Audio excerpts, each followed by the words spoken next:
Hello, Big Show nerds. I'm back. Sorry for the last episode being so late. I did warn you, though, that was likely to happen. And I also warned you that this week we might also only have one episode. So this is the one episode. It is September 11th. These are your Nerd News headlines.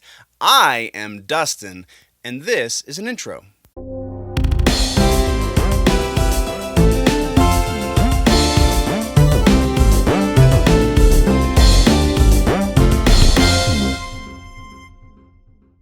Real quick bit of housekeeping. Salt Lake Comic-Con, Salt Lake Comic Convention, FanX Fall, however you want to put it, just kind of put a little bit of a wrench in things, and so things are finally getting back to their regular working order. Check out all of the stuff that I did over on my YouTube channel, Generally Nerdy, to see, the how-to Comic-Con video that's the latest in that series. Also, Adventures in Photography is going up there as well, and at least one, very likely two, cosplay music videos will find their way up on my YouTube channel. Again, Generally Nerdy, shameless plug, but that is the way it is, right? Now, let's jump into TV news, and trying to go back for 2 weeks, for a week and a half, I guess is more appropriate, worth of news, and see. So we're about to get an overload of news, I feel like, because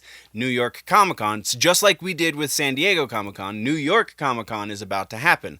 I know I was just at Salt Lake, and that's the difference between Salt Lake, New York, and San Diego, because Salt Lake is probably the largest Comic-Con, effectively. Like, there's no better word for it. Salt Lake is the largest Comic-Con that doesn't break news, because even though Tom Holland was there, nothing was said about the Sony split, the Sony Marvel split, and like there really wasn't anybody else that was as relevant to the current conversation as Tom Holland.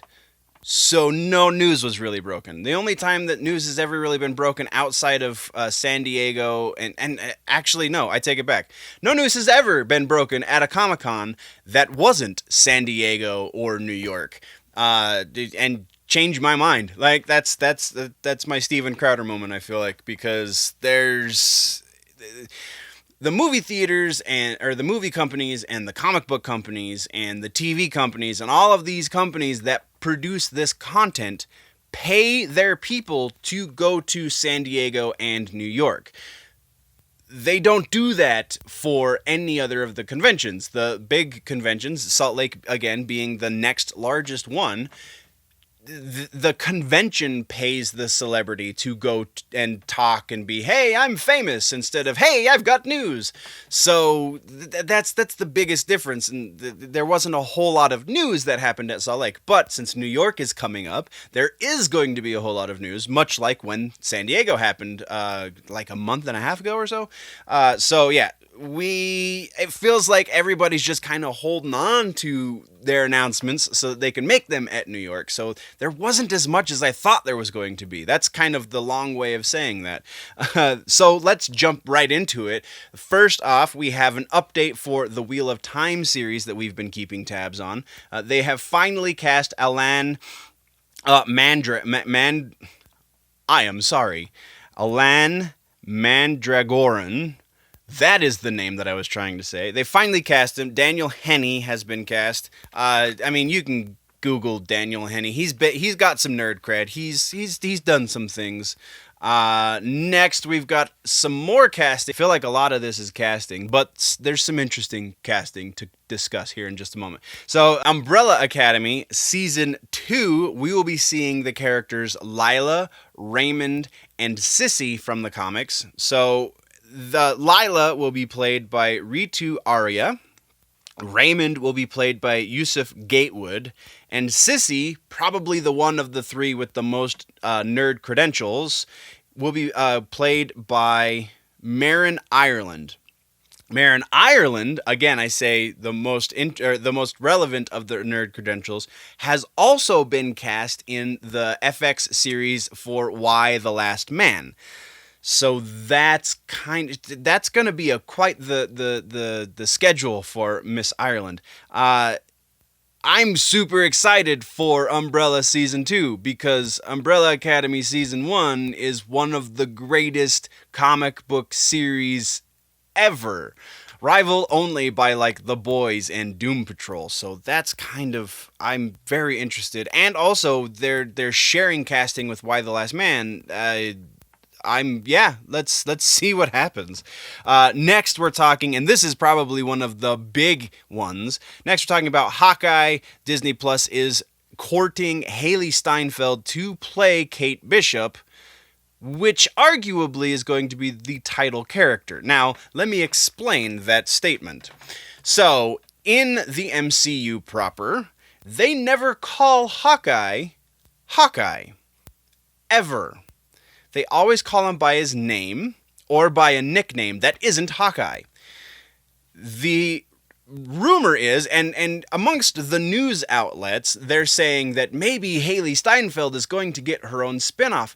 No, I feel like Jeremy Renner, in this first season of Hawkeye, is going to be passing the mantle, if you will, over to this new person, be it Hailee Steinfeld, or if she doesn't sign the contract, then whoever they get in the role, though it seems like Hailee's going to sign the contract.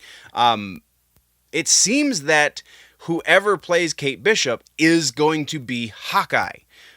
Because again, they have not called Jeremy Renner that name at all.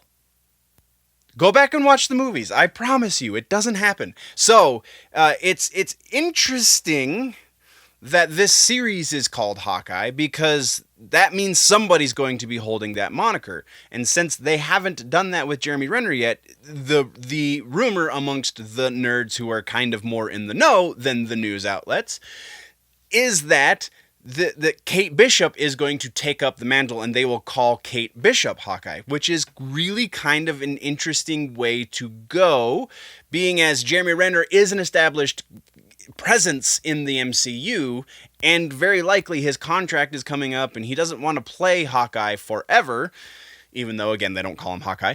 He doesn't want to play the role forever, so he's got to pass it off eventually, so it just makes sense that he would pass it off in the series, right? It's gonna be a thing. I honestly would be surprised if they didn't do this. So then the last piece of news we have, again, is casting. I know, it's a lot of casting, and I try to not do casting announcements, but this one's significant because it has to do with Gillian Anderson, and who has more freaking nerd cred than Scully?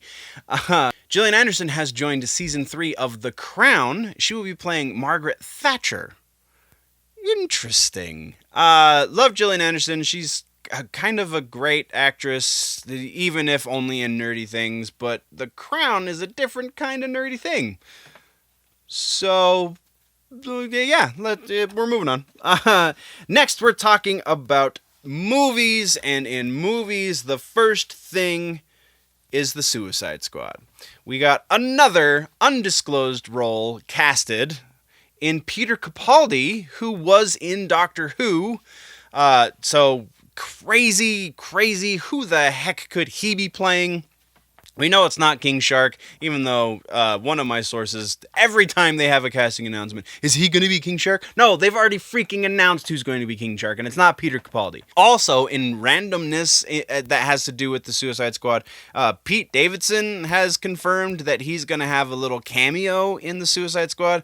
Very likely not going to be one of the villains that makes up the Suicide Squad, but, I mean, maybe he's the one they kill off to give it stakes? Maybe, I don't know. So next we're talking about The Batman, and this one's really weird to me because I thought it had already happened, but Matt Reeves has officially finished his script for the movie.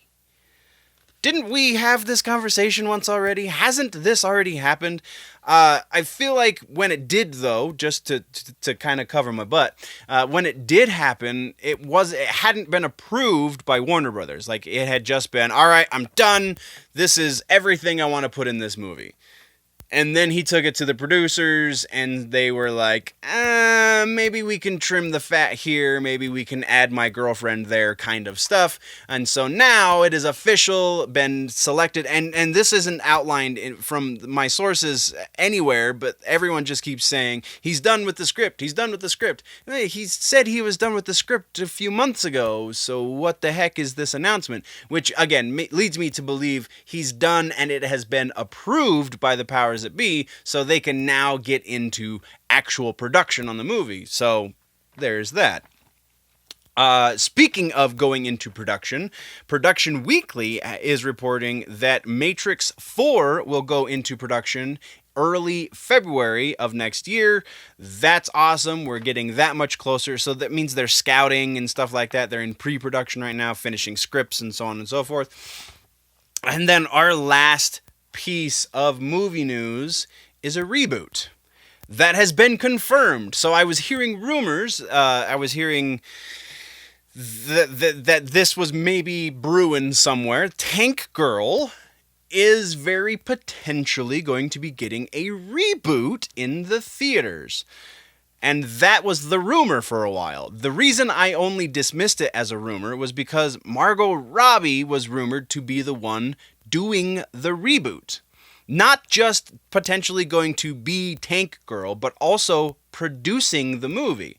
It seems, though, that Alan Martin, one of the co-creators of the comic book, has come out and acknowledged that, yes, in fact, Margot Robbie has purchased the production right, or has purchased the movie rights, rather, optioned the movie rights, I believe is the proper term, for Tank Girl, and is looking to make it an actual thing. Also, according to Martin, this has been going for a few months, so it seems they're already well into pre-production for this. If they can get a proper green light from a studio, I don't know what studio owns the rights, who they have to put it out through, but this could become a thing. Margot Robbie could be the next Tank Girl. And I just recently rewatched Tank Girl. I feel like there's a lot of room to grow. Not that it's a horrible movie, but it's also not a great movie. The only reason anyone would call this movie great, the original movie great, is because they have crazy nostalgia glasses and just really love the character, which is fine. I'm not trying to poop on your parade, but a better movie could be made. So I feel like this isn't a bad reboot situation. That does it for this episode of Headlines, nerds. For more in-depth conversation on these nerdy bits, plus much more nerdy action, you can join me over on my personal YouTube channel, Generally Nerdy. But don't forget to like, subscribe, and share on all of the Big Show entertainment media platforms, and tune in next time for all that's happening across the nerd world. Thanks for watching, nerds, and we'll see you next time.